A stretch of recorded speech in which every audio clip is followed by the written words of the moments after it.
warahmatullahi wabarakatuh. Alhamdulillahirabbil alamin. Allahumma salli ala sayyidina Muhammadin wa ala alihi wa sahbihi wa salim ajmain.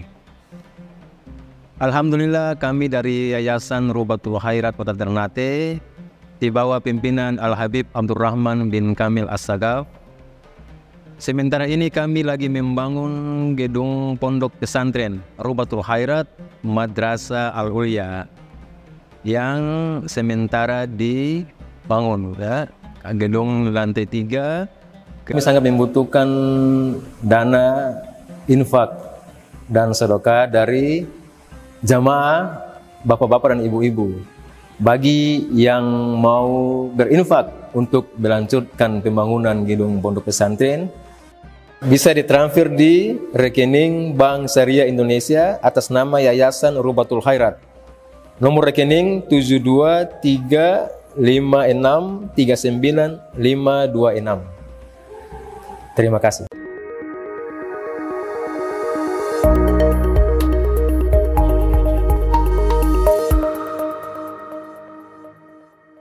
Menyampaikan nasihat, ya, untuk diri saya secara pribadi dari Al-Imam Al-Ghazali. Mungkin di beberapa khutbah saya sudah sampaikan, tapi di dalam kajian belum pernah saya sampaikan. Ini nasihat menurut saya sangat penting sekali, khususnya di zaman kita ini. Nasihat daripada Al-Imam Abu Hamid Al-Ghazali yang lahir 450 Hijriah, wafat 505 Hijriah. Ya, ulama mengakui beliau sebagai seorang ulama besar, ya, dan seorang yang jenius, dan seorang abid ahli ibadah. Kalau berbicara Imam Al-Ghazali lengkap beliau.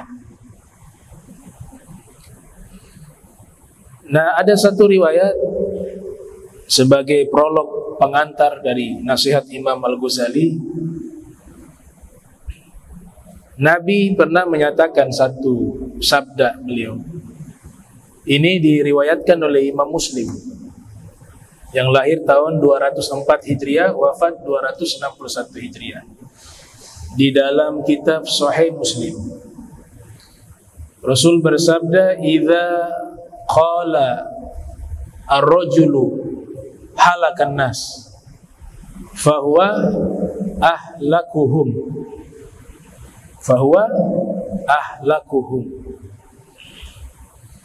Nabi pernah menyampaikan sebuah sabda, apabila ada seseorang mengatakan semua manusia ini celaka, maka dia adalah orang yang paling celaka. Atau dalam bahasa lainnya, semua orang di zaman saya ini semuanya sesat, maka dia adalah orang yang paling sesat. Ini masuk satu bab namanya bab i'jabil mar'i binafsihi. Bab i'jabil mar'i binafsihi. Bab membanggakan diri.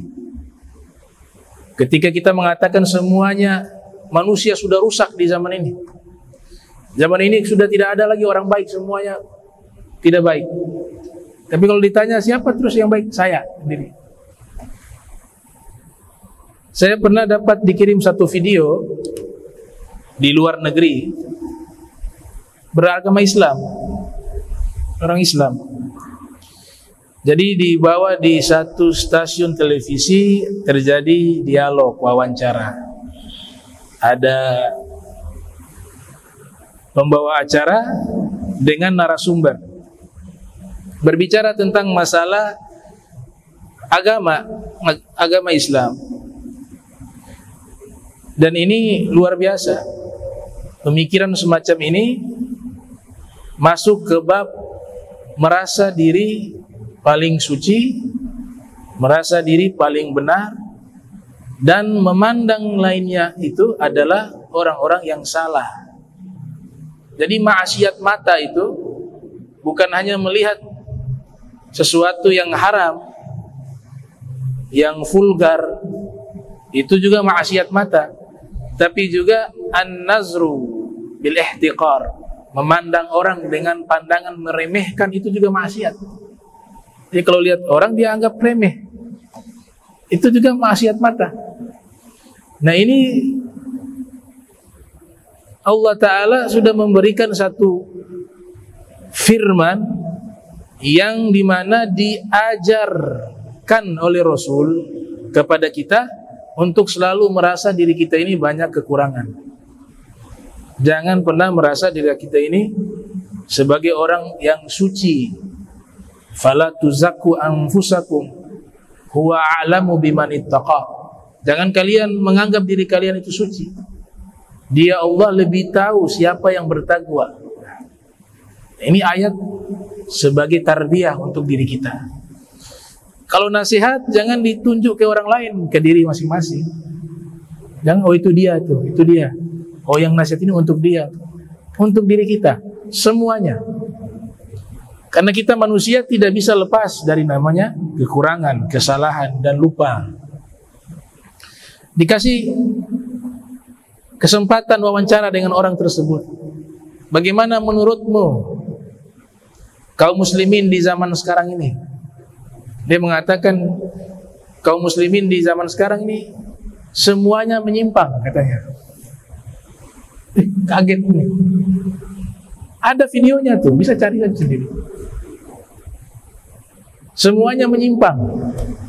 Sudah tidak lagi melaksanakan ajaran Al-Quran dan Sunnah. Semuanya, kata reporter bingung. Semuanya, iya semuanya. Orang tua ada. Kata penyiar ini kepada narasumber, orang tua saya sudah meninggal dua-duanya. Ayah saya sudah meninggal, ibu saya sudah meninggal. Kalau kau katakan berarti semuanya menyimpang, berarti orang tua kamu juga. Iya, orang tua saya juga meninggal dalam keadaan menyimpang. Ayah saya juga. Ternyata ajaran Islam yang mereka anut selama ini keliru, kata dia. Kemudian reporter itu bertanya kembali kepada narasumber tersebut. Berarti kita di sini semua nih, saya juga termasuk menyimpang. Iya, Anda juga menyimpang. Sama kameramen yang syuting juga menyimpang semuanya. Terus yang benar siapa? Saya toh. Berarti di dunia ini yang menjalankan ajaran Islam yang paling benar hanya kamu sendiri. Iya, saya sendiri. Itu ada rekamannya. Nah, ini yang dimaksud oleh Rasul apabila seseorang mengatakan bahwa seluruh manusia sudah menyimpang, sudah rusak, sudah sesat, yang benar hanya dia sendiri. Nabi katakan yang paling sesat dia, yang paling binasa dia yang mengucapkan kalimat tersebut. Nah, ini masuk ke bab apa? Merasa diri benar sendiri, merasa suci, dan punya sifat sombong. Keangkuhan, kesombongan itu dosa terbesar sepanjang sejarah peradaban manusia. Bukan dosa terbesar dalam Islam, sejarah peradaban manusia. Bahkan dosa terbesar yang pertama kali dicontohkan oleh iblis. Aba wastakbar. Iblis sombong. Ada juga kita kadang-kadang tidak secara langsung merendahkan agama kita. Secara tidak sadar kadang-kadang kita telah merendahkan agama kita. Sebagai contoh sederhana, ada ponakan kita atau adik kita atau kerabat kita, dia sudah nyantren puluhan tahun, dia belajar kesana kemari, akhirnya Allah izinkan dia jadi seorang da'i, seorang guru. Sang keluarga ini buat acara maulid atau acara-acara lainnya, diundang ceramah ponakannya atau keluarganya. dipanggilnya nama. Contohnya Agus, sekarang Agustus ya. Gus ceramah. Yang ceramah siapa? Oh, Agus yang ceramah. Agus yang ceramah. Dosa besar ini. Kenapa? Dia sudah secara tidak langsung merendahkan daripada simbol agama. Dia melihat, jangan lihat ponakannya, jangan lihat adiknya, lihat posisinya sebagai seorang guru, seorang dai yang membawa ilmunya Nabi Muhammad. Merendahkan semacam ini bukan berarti merendahkan si penceramah ini, enggak. Tapi orang tersebut mempertontonkan kebodohannya dan akhlaknya yang buruk. Ini secara tidak sadar sudah merendahkan. Merendahkan kepada simbol agama, merendahkan kepada guru daripada ponakan tersebut. Gak boleh. Anzilun nasa manazilahum. Qala Rasul, posisikan seseorang sesuai derajat mereka.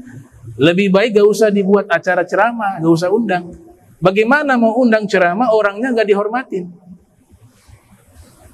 orangnya tidak dimuliakan. Agus ceramah nanti ya. Jadi acaranya seremonial saja. Nah, acara kayak begini gak ada manfaat. Satu sebabnya apa? Keangkuhan, kesombongan dalam hati. Memandang sesuatu berdasarkan nilai. Mungkin dia ini menganggap kemuliaan itu hanya harta. Dia rendahkan yang ilmu. Ini yang saya katakan, bahwa kadang-kadang kita sudah melecehkan agama kita dengan perbuatan kita. Agus ceramah ya. Agus berat mengucapkan Ustadz Agus. Itu tidak menghinakan derajat seorang paman, tidak menghinakan derajat seorang bibi, justru memuliakan derajat paman dan bibinya. Saya sampai hari ini, adik-adik kelas saya, adik saya panggil dengan gelar Ustadz, Habib. Saya menggunakan kata saya kepada orang yang lebih muda. Itu yang kami dapat dari guru-guru kami. Itu meleburkan kesombongan. Nah, kesombongan ini menutup diri dari kebodohan. Dia tidak akan pernah merasa dirinya kurang. Padahal kalau dalam bahasa pesantren, jahil murakkab, yaitu kebodohan yang terstruktur. Bodoh di atas bodoh. Nasihat gak bisa masuk. Ya, khusyuk juga gak bisa. Mencintai ulama gak bisa. Memuliakan ilmu gak bisa, tertutup semua. Nah, ini penyakit nih ya, bapak-bapak, ibu-ibu. Ini nasihat untuk saya dan kepada semuanya. Jadi bukan kita lihat orangnya, jangan. Dia sudah bawa label sebagai apa? Sebagai seorang guru, sebagai seorang dai, begitu. Bukan disuruh gila hormat, gak. Aturan dalam agama kita seperti itu. Agama ini kan artinya apa? Menyerahkan diri sepenuhnya kepada aturan yang dibawa oleh Nabi Muhammad. Nabi Muhammad yang atur seperti itu. Nabi Muhammad yang atur. Artinya kalau kita melawan itu, secara tidak langsung kita melawan ajarannya Nabi. Terus mengaku sebagai umatnya Nabi. Kitab Lubabul Hadis di bagian awal itu. Lubabul Hadis, 400 hadis kumpulannya. Karya Imam Suyuti. Bab paling awal itu adalah bab fadilah al-ilmi wal ulama. Keutamaan ilmu dan ulama. Orang-orang yang berhasil di dalam ilmu agama itu sudah disurvei. Rata-rata mereka itu punya penghormatan yang luar biasa kepada sang guru. Kalau bilang pintar, banyak lebih pintar. Tapi yang bermanfaat ilmunya itu karena hormatnya luar biasa. Hormatnya kepada guru. Saya masih ingat waktu belajar di beberapa pesantren, kita itu jalan saja di hadapan guru, jalan mundur, gak berani membalikkan tubuh kita, gitu. Dan belajar dari jam 8 pagi misalnya sampai jam 12, gak ada satu huruf yang keluar dari mulut. Kita fokus dengar, gak lihat kanan, gak lihat kiri. Siapapun gurunya, dia sudah membawa satu tongkat estafetnya Nabi Muhammad.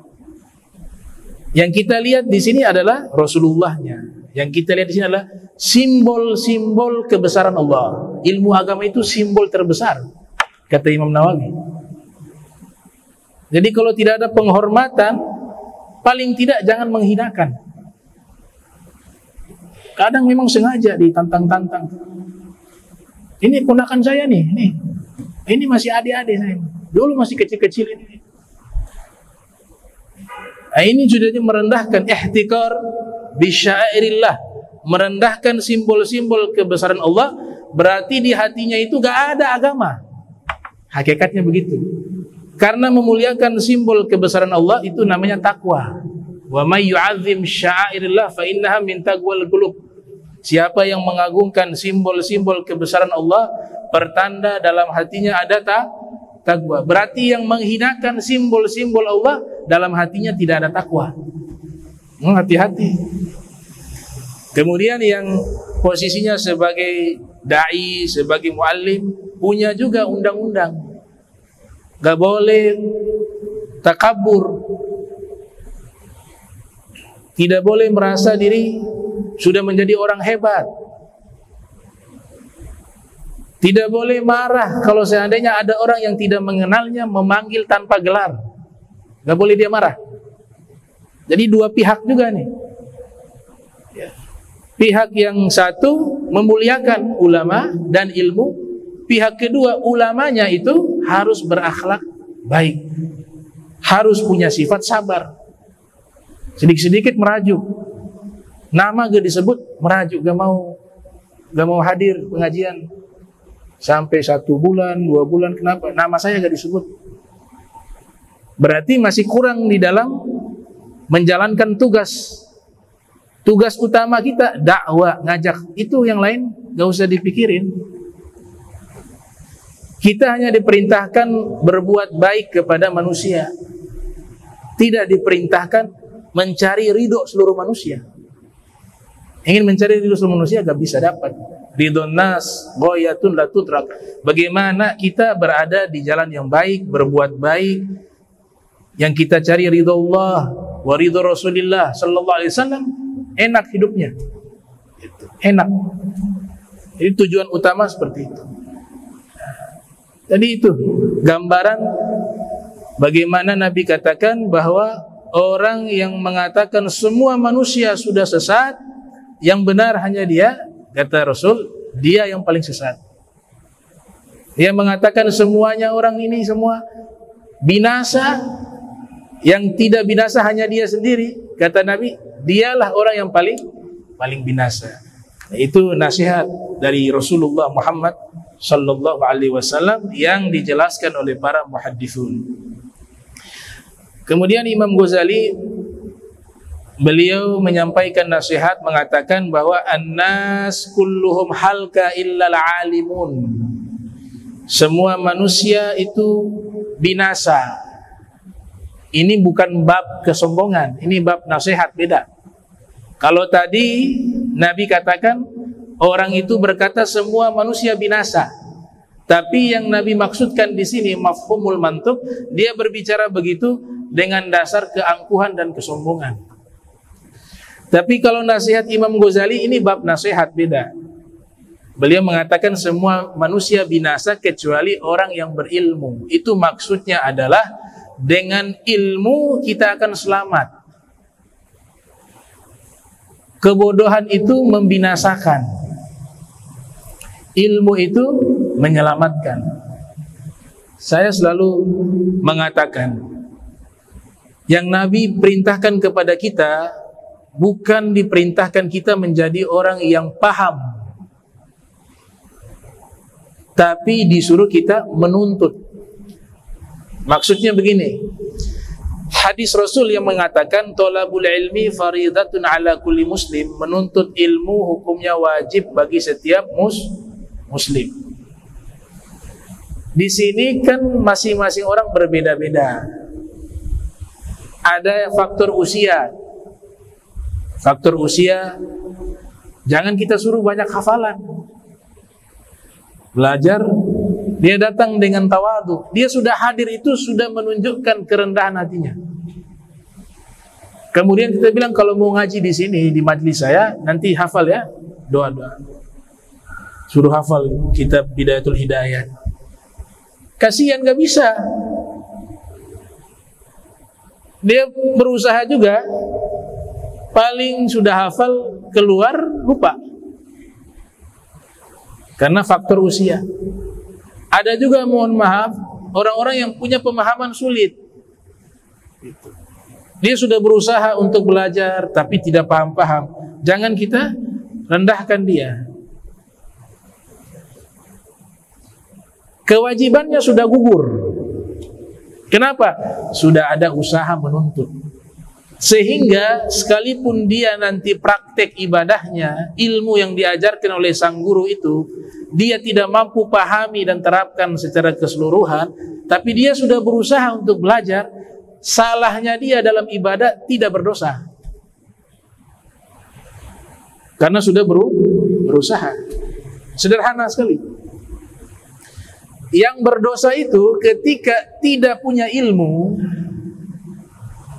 dan dia tidak mau belajar. Padahal peluang belajar terbuka lebar. Hadir majlis juga tidak mau. Dengar ya, ceramah sekarang ada fasilitas misalnya di media sosial. Bab fikih yang wajib 3 saja, gak usah belajar yang lain orang awam. Orang awam fokusnya di 3, yang lain tugasnya ulama. Yaitu ilmu akidah sekedarnya saja. Ilmu fikih, ilmu tasawuf, akhlak. Itu saja yang wajib, sedikit. Kalau ilmu tafsir, ilmu balago, ilmu ma'ani, ilmu mantik, ilmu arud, ilmu tarikh, ilmu jarh wa ta'dil, ilmu tabah ini gak mampu orang awam. Itu harus startnya dari anak-anak. Nah, mereka sudah berusaha belajar ilmu-ilmu yang wajib lewat bacaan, lewat nonton di media sosial. Sudah banyak sekarang tuh kajian fikih, kajian tauhid. Ambil yang satu manhaj. Hadir majlis ilmu, tapi karena terlalu banyak pembahasan kadang-kadang tidak mampu. Praktek ibadahnya salah, tidak berdosa dia. Justru dia dapat pahala. Kenapa? Dia sudah berusaha secara maksimal, tapi memang sulit untuk memahami. Yang berdosa itu tidak mau belajar sama sekali. Yang celaka sombong, sudah bodoh, tidak tahu dirinya bodoh. Merasa dirinya pintar, lebih celaka lagi. Itu sampai meninggal kalau tidak dirubah hatinya, ya dia akan seperti itu. Dan orang semacam ini meninggalnya agak selamat. Kata Nabi Muhammad SAW, ada satu zarah dari kesombongan, la yadkhulul jannata, gak mau masuk surga. Belajar gak mau, dengar nasihat tidak mau. Nah, ibadahnya berantakan, salah, kena dosa. Kena dosa. Orang awam yang mau belajar tapi tidak paham, dapat pahala. Saya kasih kias ke cara baca Al-Quran. Hadis Rasul, Nabi mengatakan orang yang belajar membaca Al-Quran, kemudian dia berusaha membaca dengan benar, itu dikatakan dia dapat pahala 2. Pahala membaca Al-Quran walaupun salah, dan pahala berusaha membaca dengan terbata-bata juga dapat pahala. Jadi wajib. Kalau wajib gak dilakukan dosa. Belajar itu wajib. 3 ilmu tadi. Kalau selain daripada 3 ilmu tadi, ilmu akidah, ilmu fikih, ilmu tasawuf akhlaki, fardu kifayah. Fardu kifayah kalau sudah ada orang di kampung itu yang sudah belajar ilmu itu, semuanya kewajibannya gugur. Jadi satu kampung nggak ada seorang ulama, kalau hukum normalnya ya, hukum normalnya, satu kelurahan nggak ada orang alim. Satu kelurahan itu berdosa. Gak ngerti tentang mengurus jenazah, tidak ngerti tentang wudu, perkara sholat yang wajib, zakat. Ini semua kalau tidak ada dalam satu kelurahan itu berdosa. Itu keterangan dalam kitab Syarah Ta'lim Muta'allim. Kenapa? Karena ilmu-ilmu ini hukumnya wajib. Kalau ilmu fardu kifayah tidak ada yang belajar, maka satu kelurahan itu dia kena dosa. Artinya kalau tidak ada seorang pun kita masukkan untuk belajar ilmu agama, sekalipun satu kampung itu semuanya pakar kimia, ya, pakar nuklir misalnya, tapi perkara wudu gak benar, itu satu pakar nuklir, itu satu kampung pakar nuklir itu semuanya kena dosa. Kalau kita ikut hukum normal yang dijelaskan oleh para ulama. Nah, jadi 3 ilmu itu wajib. Makanya ilmu itu menyelamatkan. Sayyidina Ali bin Abi Thalib mengatakan ketika menafsirkan firman Allah Ta'ala, "Qu anfusakum wa ahlikumun nar", jagalah diri kalian dan anak-anak kalian dari api neraka. Beliau menafsirkan, "Allimu anfusakum alladzi yanjuna bihi minan nar", ajarkanlah diri kalian dan keluarga kalian daripada kebaikan yang menyelamatkan kalian dari api neraka. Kebaikan ini ditafsirkan oleh Rasul dalam hadis, "May yuridillah bihi khaira yufaqihu fid din".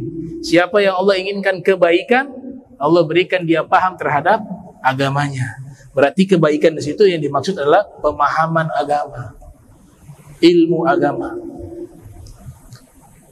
Allimuhum wa addibuhum wa faqihuhum.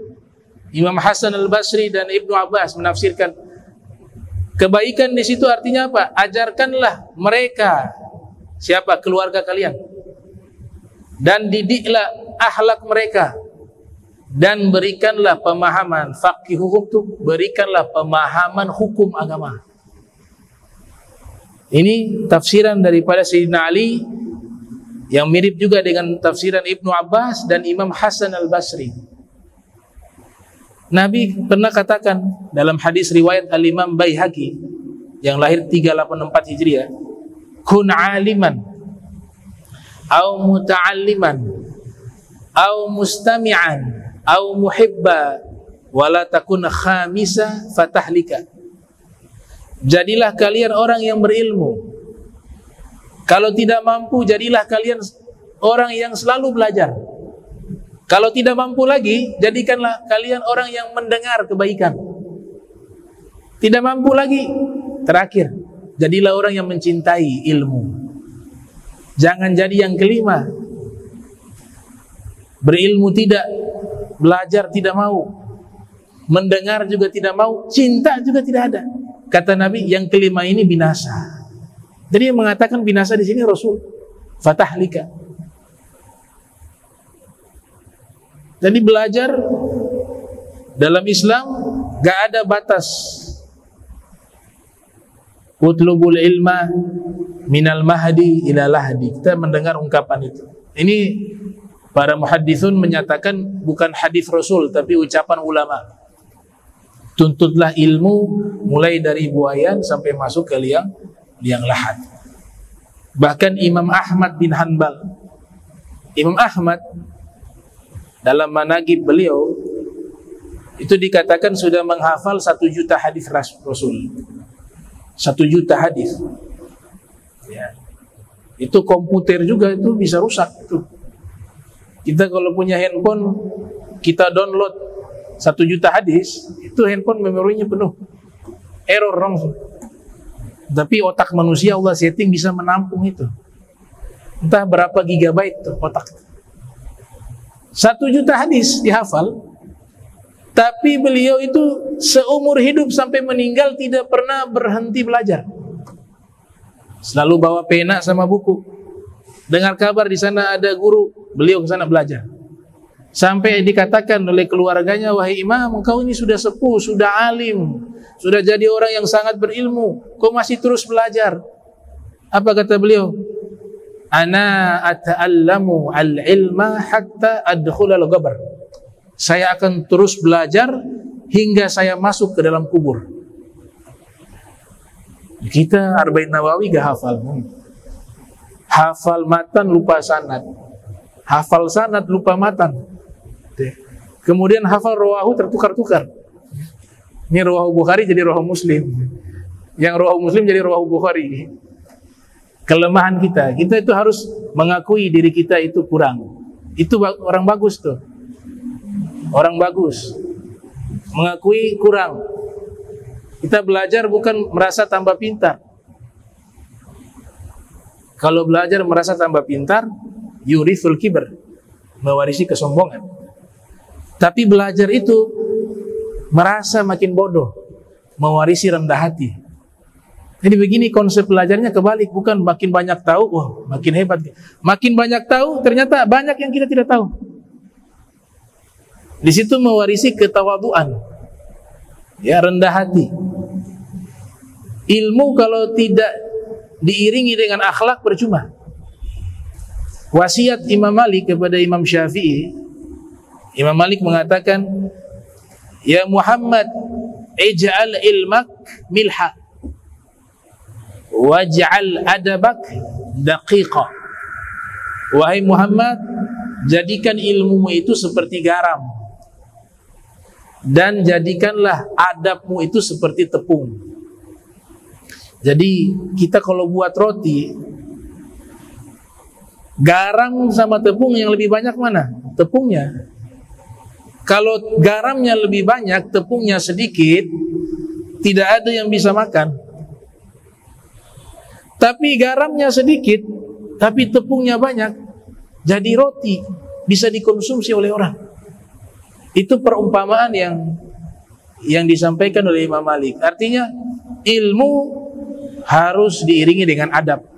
Lebih bagus lagi, adabnya lebih banyak daripada ilmu. Kalau pendiri pondok pesantren Darul Lugha wa Da'wah, Al-Habib Hasan Baharun, beliau kasih analogi yang sederhana kepada anak-anaknya. Wahai anak-anakku, kelak kalau kalian menjadi orang, menjadi ulama, Abah pesankan ya, tiap kali kalian dapat ilmu 10 kilo misalnya, maka akhlak 12 kilo. Dapat ilmu 20 kilo, akhlak 30 kilo. Artinya akhlak itu harus dilebihkan daripada ilmu. Al-adab fauqal ilm. Adab di atas ilmu. Syekh Abdul Wahab Sya'rani menukilkan satu riwayat. Salah satu murid Imam Malik belajar kepada Imam Malik bin Anas 20 tahun. 20 tahun belajar. Beliau katakan apa? 18 tahun saya belajar adab. 2 tahun saja saya belajar ilmu. 18 tahun belajar adab. 2 tahun belajar ilmu. Ibnu Mulakin dalam kitab Tabaqatul Auliya yang lahir tahun 723 Hijriah menyebutkan salah satu ulama dalam kitabnya itu, dia punya syekh, punya guru, kalau makan tidak pernah ajak muridnya itu. Selalu guru makan dulu, baru murid. Padahal murid ini sudah puluhan tahun gak pernah diajak makan bersama sang guru untuk mengajak makan sang murid. Sampai tiba masanya sudah puluhan tahun, baru diajak makan. Mari makan bersama saya. Murid heran. Mohon maaf guru, ini sudah puluhan tahun baru hari ini antum ngajak saya makan bersama. Apa kata sang guru? Nabi bersabda, la ya'kulu ta'am illa taqiyun. Tidak boleh makan makanan bersama kecuali ditemani oleh orang yang bertakwa. Nah, sekian tahun baru sekarang ini kau mencapai derajat itu. Makanya saya ajak makan bersama. Jadi akhlaknya, ketakwaannya sudah dinilai oleh sang guru, itu proses waktunya lama. Tarbiyah. Dan ini menunjukkan bahwa pentingnya adab dan akhlak.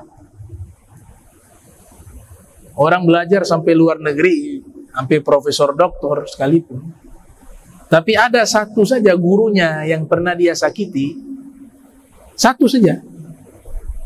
Itu ilmunya jadi 2. Yang pertama dia jadi alim, tetap jadi alim.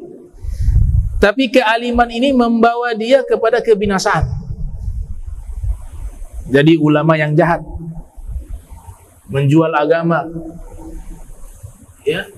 Atau yang kedua, satu saat ilmunya itu dicabut sama Allah, atau keberkahan ilmu, ini minimalnya nih, keberkahan ilmunya diangkat oleh Allah Ta'ala. Satu orang guru saja. Jadi guru manapun yang pernah mengajar kepada kita gak boleh mendikotomi, oh ini guru agama saja yang kita hormati, gak bisa. Semua yang mengajarkan kebaikan kepada kita, mereka lah disebut guru. Imam Ali mengatakan bagaimana? Ana abdun man 'allamani harfan wahida. Saya menjadi budak bagi orang yang mengajarkan kepada saya satu huruf. Satu huruf ini berbicara semua ilmu. Satu huruf, mau huruf Arab, mau huruf abjad, mau huruf bahasa Inggris, itu maknanya global. Satu huruf saja jadi budak. Bagaimana satu bab, bagaimana satu kitab, bagaimana dua kitab, dan seterusnya. Walaupun yang dimaksud di sini hakikatnya berbicara kepada Nabi Muhammad, karena Sayyidina Ali punya guru mutlak hanya satu. Imam Ali gurunya hanya satu orang, yaitu Nabi Muhammad SAW. Kalau yang lain nggak bisa jadi guru, jadi murid semua. Semuanya jadi murid. Imam Ali punya guru hanya satu, Nabi Muhammad. Nabi Muhammad gurunya juga hanya satu, Allah. Gak ada yang lain. Adabani Rabbi fa ahsana ta'dibi. Allah yang mendidik aku dengan pendidikan yang terbaik. Nah, ini nasihatnya panjang, tapi dapat satu saja, nanti lanjut pertemuan berikut. Ya, masih ada. Sudah keasikan ngomong, jadi yang sisanya gak sempat. Mudah-mudahan kita lanjutkan pertemuan berikut.